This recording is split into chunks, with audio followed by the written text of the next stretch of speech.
કચ્છ જિલ્લામાં હાલ ઉનાળો તેની ચરમસીમાએ પહોંચ્યો છે। સૂર્યનારાયણના પ્રકોપ વચ્ચે સમગ્ર સરહદી જિલ્લો જાણે ભઠ્ઠીમાં શેકાઈ રહ્યો હોય તેવી સ્થિતિ સર્જાઈ છે।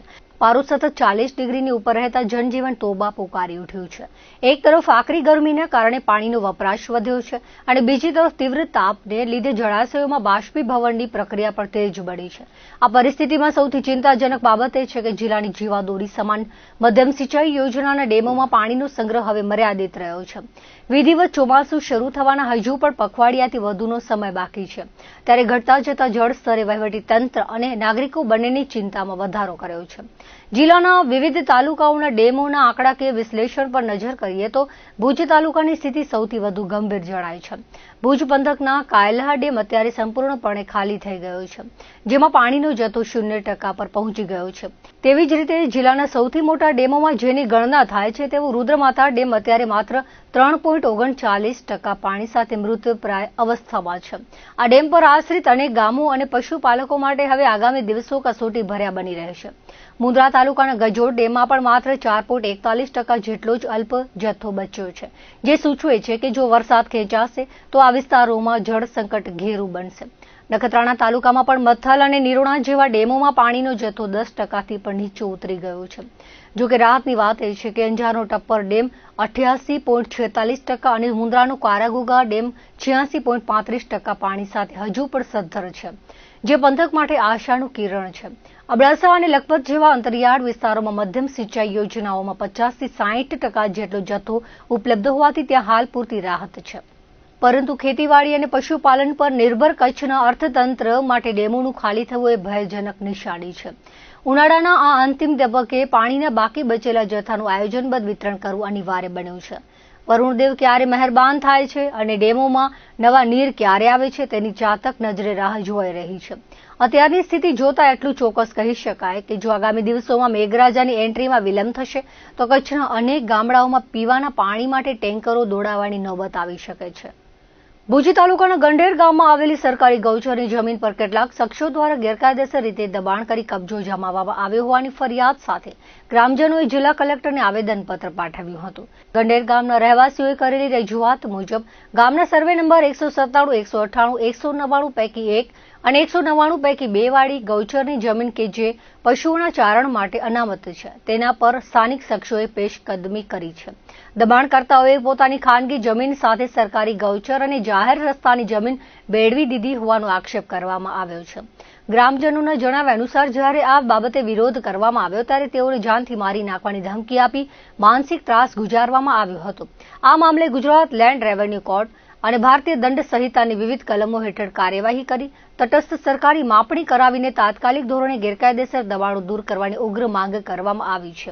આ વેળાએ મોટી સંખ્યામાં ગ્રામજનો હાજર રહ્યા હતા। ભુજ તાલુકાના ચુબડક ગંડેર ગામના લોકોની સાથે જિલ્લા કલેક્ટર સાહેબને આવેદનપત્ર આપવા માટે આવ્યા હતા કે ગામજનોનું કહેવું છે કે ગામની ગૌચર જમીન ઉપર કેટલાક લોકો દ્વારા દબાણ કરવામાં આવેલું છે અને એ દબાણ ખાલી કરાવવા માટે ટીડીઓ સાહેબને, કલેક્ટર સાહેબને અગાઉ પણ પત્ર વ્યવહાર કરેલો છે, તે છતાં પણ પ્રશાસન તરફથી કોઈ પ્રકારની કાર્યવાહી કરવામાં આવતી નથી। ટીડીઓ સાહેબે ખુદ પંચાયતને હુકમ કરેલ છે, પરંતુ પંચાયત કોઈ પણ કારણોસર આ ગૌચરનું દબાણ દૂર કરતી નથી।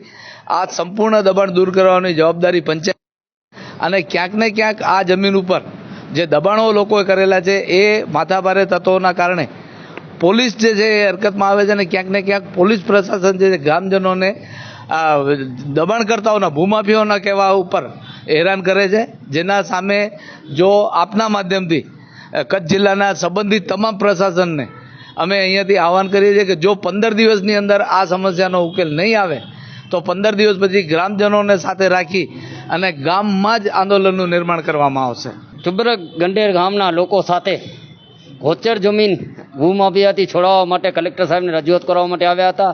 તમે બધા જાણો છો કે ગૌચર જમીન એક વિશેષ અધિકાર તરત દરેક ગામમાં આપવામાં આવે છે, જે ખાસ જે આપણી ગાયો હોય એને ચરવા માટે અથવા બીજી જે જાનવરો હોય બધા એના માટે આપવામાં આવે છે। સરકાર તરફથી વિશેષ અધિકારો એને આપવામાં આવે છે, વિશેષ બંધારણીય અધિકારો છે। તેમ છતાં અમુક ભૂમાફિયાઓ દ્વારા આ ગામની ગૌચર ઉપર દબાણ કરવામાં આવેલ છે, કબજો કરી અને વાળાઓ વાળવામાં આવેલ છે અને સાથે સાથે જ્યારે આ ગામવાળા લોકો આની રજૂઆત બીજા કલેક્ટર અને ડીડીઓને કરે છે, ત્યારે ત્યાંની સ્થાનિક પોલીસ દ્વારા આ ગરીબ અને મજદૂર લોકોને 151 તળે 24-48 કલાક રાખી અને દબાવે છે કે ભાઈ આ ગોચર જમીન તમે અગર ખાલી કરાવવા માટે રજૂઆત કરવા માટે જશો તો અમે તમે લોકોમાં પૂરી નાખશો. આ પોલીસ કેના માટે કામ કરે છે? સરકાર માટે કે ભૂમાફિયાઓ માટે કામ કરે છે? એ પૂછવા માંગુ છું. પદ્ધર પોલીસ હાલે કેના માટે કામ કરે છે? આ ભૂમાફિયાઓ પાસે સેટિંગ કરે છે કે પછી ગુજરાત સરકાર પાસેથી પગાર લે છે? હું પદ્ધર પોલીસને પણ અહીંયાથી કહું છું અને જે ભૂમાફિયાઓ જમીન પચાવી રાખી છે એને પણ કહું છું, તાત્કાલિક જમીન ખાલી કરી નાખજો, પણ અમે ઉગ્ર આંદોલન ગામમાં આવીને કરશું. અને જો પદ્ધર પોલીસના અધિકારીઓ દ્વારા હવે કોઈ પણ ગામજનોને હેરાન કરવામાં આવશે તો નામજોગ એ અધિકારી વિરુદ્ધ ફરિયાદ દાખલ કરવામાં આવશે. ભુજ શહેરમાં છેલ્લા કેટલાક સમયથી પાણીના વિતરણને લઈને ગંભીર સમસ્યાઓ સર્જાઈ રહી છે, જેના વિરોધમાં કચ્છ કોંગ્રેસ દ્વારા નગરપાલિકા સમક્ષ ઉગ્ર રજૂઆત કરાઈ હતી. કોંગ્રેસના આગેવાન કિશોરદાન ગઢવીએ આક્ષેપ કર્યો છે કે ભુજમાં ચૂંટણીના મતદાન સુધી પાણીનું વિતરણ નિયમિત રીતે ચાલતું હતું, પરંતુ મતદાન પ્રક્રિયા પૂર્ણ થતાની સાથે જ ફરીથી પીવાના પાણીની વિકટ સમસ્યા ઊભી થઈ છે. શહેરના અનેક વિસ્તારોમાં 4 થી 7 દિવસ સુધી પાણી આવતું નથી અને જ્યાં પાણી આવે છે ત્યાં પણ માત્ર 20 થી 25 મિનિટ માટે અત્યંત ઓછા દબાણથી વિતરણ કરવામાં આવે છે. આ ઉપરાંત અનેક રહેણાંક વિસ્તારોમાં પીવાના પાણી સાથે ગટરનું ગંદુ પાણી ભળીને આવતું હોવાની ફરિયાદો પણ ઉઠી છે, જેના કારણે નાગરિકોના આરોગ્ય સામે ખતરો ઊભો થયો છે. કિશોરદાન ગઢવીએ વહીવટી તંત્ર પર પ્રહાર કરતા જણાવ્યું હતું કે નગરપાલિકા અને GWIEL વચ્ચે સંકલનના અભાવે જનતા હેરાન થઈ રહી છે. જો આગામી દિવસોમાં પાણી પુરવઠો સુચારુ રીતે પૂરો પાડવામાં નહીં આવે તો કોંગ્રેસ દ્વારા નગરપાલિકાનો ઘેરાવો કરી આક્રમક આંદોલન છેડવાની ચીમકી પણ આપવામાં આવી છે. બીજી તરફ આ મુદ્દે ભુજ નગરપાલિકાના ચીફ ઓફિસર ટ્વિંકલ પટેલે વહીવટી પક્ષ સ્પષ્ટ કરતા જણાવ્યું હતું કે નર્મદાના પાણીના સપ્લાયમાં આવેલા વિક્ષેપને કારણે વિતરણ વ્યવસ્થામાં વિલંબ થયો છે, જેને વહેલી તકે કાર્યરત કરવાના પ્રયાસો હાથ ધરાયા છે. ખાસ કરીને વોર્ડ નંબર 1, 2, 3 અને 8માંથી પાણીની સમસ્યા અંગેની સૌથી વધુ રજૂઆતો મળી છે. ચીફ ઓફિસરે વધુમાં ઉમેર્યું હતું કે હાલમાં ભુજને દૈનિક 38 થી 39 MLD જેટલો પાણીનો જથ્થો પ્રાપ્ત થઈ રહ્યો છે, પરંતુ પાવર કટ અને અન્ય ટેકનિકલ ખામીઓના કારણે ઘણીવાર નિર્ધારિત સમયે પાણી પહોંચાડી શકાતું નથી. જે વિસ્તારોમાં લાઇનોમાં ભંગાણના કારણે ગટરનું પાણી મિક્સ થવાની સમસ્યા છે, ત્યાં નગરપાલિકા દ્વારા ટેન્કર મારફતે પાણી પહોંચાડવાની વ્યવસ્થા ગોઠવવાની ખાતરી આપવામાં આવી છે. નગરપાલિકા દ્વારા નાગરિકોને ધીરજ ધરવા અપીલ કરવામાં આવી છે અને વહીવટી તંત્ર દ્વારા તમામ વિસ્તારોમાં સમાન અને પૂરતા દબાણથી પાણી મળે તે માટેની કામગીરી યુદ્ધના ધોરણે ચાલુ હોવાનું જણાવાયું છે. ભુજમાં આમ તો પાણીનો પ્રશ્ન કાયમી છે, પરંતુ વચ્ચે જ્યારે ચૂંટણી જાહેર થઈ ત્યારથી બધી જગ્યાએ નિયમિત પાણી વિતરણ થતું હતું. ક્યાંક ક્યાંક દિવસમાં 2 વાર આવતું હતું, ક્યાંક રોજ આવતું હતું, વધીને એકાંતરે. આમ આખા ભુજમાં બધી જગ્યાએ નિયમિત પાણી વિતરણ હતું, પણ જેવું મતદાન પત્યું છે એ દિવસથી પાછી પાણીની સમસ્યા ચાલુ થઈ ગઈ છે. ક્યાંક 4 દિવસ, 5 દિવસ, 6 દિવસ, 7 દિવસથી આજે પાણી નથી આવ્યું. જ્યાં આવે છે ત્યાં 20-25 મિનિટ માટે આવે છે, ઓછા દબાણથી પાણી આવે છે. નગરપાલિકા GWIL ઉપર નાખે છે. GWIL ને પૂછ્યું હતું કે અમે પૂરતો જથ્થો આપીએ છીએ. હવે ખબર નથી પડતી નગરપાલિકા છે એના જવાબદાર લોકો છે એ પાણી વેચી નાખે છે, કોઈ ઉદ્યોગોને, હોટલો, રિસોર્ટોને પાણી આપી રહ્યા છે, જેના લીધે લોકોને પાણી મળતું નથી. અને અમુક જગ્યાએ પાણી ગટરનું પાણી મિક્સ આવવાની પણ સમસ્યા છે, એ પણ ઘણા બધા વિસ્તારોમાં છે.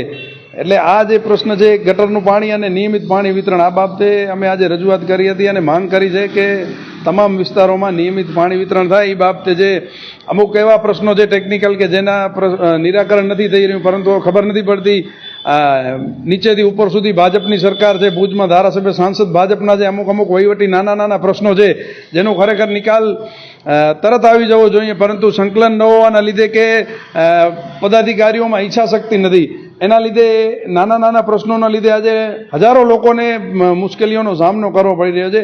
એ બાબતે પણ અમે કીધું છે કે તમને જ્યાં જરૂર હોય ત્યાં સ્ટાફ વધારવામાં આવે, એના માટેની મંજૂરીઓ નથી મળી રહી.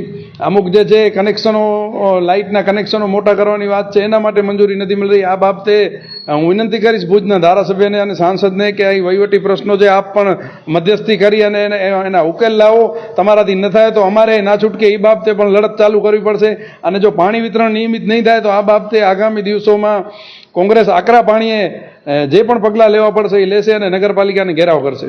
અરજદારોની અરજી એવી હતી કે એમને નિયમિત પાણી મળતું નથી અથવા તો ગટર પાણીની સમસ્યા છે, જે બાબતે એમને એવો જવાબ આપવામાં આવ્યો છે કે જ્યાં ગટર પાણી મિક્સ આવે છે ત્યાં નગરપાલિકા દ્વારા ટેન્કર ફાળવવામાં આવશે તે ઉપરાંત જે જગ્યાએ પાણીનો ઇરેગ્યુલર નર્મદાના સપ્લાયના કારણે વિક્ષેપ હતો એ રેગ્યુલરાઇઝ કરવાના પૂરા પ્રયત્નો ચાલુ છે. અત્યારે વોર્ડ નંબર 1, 2, 3 અને 8ની મુખ્ય અરજીઓ હતી, જ્યાં સંકલનમાં જે ડિસ્કશન થયું હતું એ મુજબ વ્યવસ્થિત કામગીરી કરવા માટે સુચારુ રૂપે પાણી પહોંચી શકે એ રીતના અરેન્જમેન્ટના કારણે સપ્લાયમાં ડીલે હતો. લોકોને જે જગ્યાએ પાણી નથી મળતું એ જગ્યાએ પાણી નિયમિત પહોંચાડવાનો પ્રયત્ન ચાલુ છે.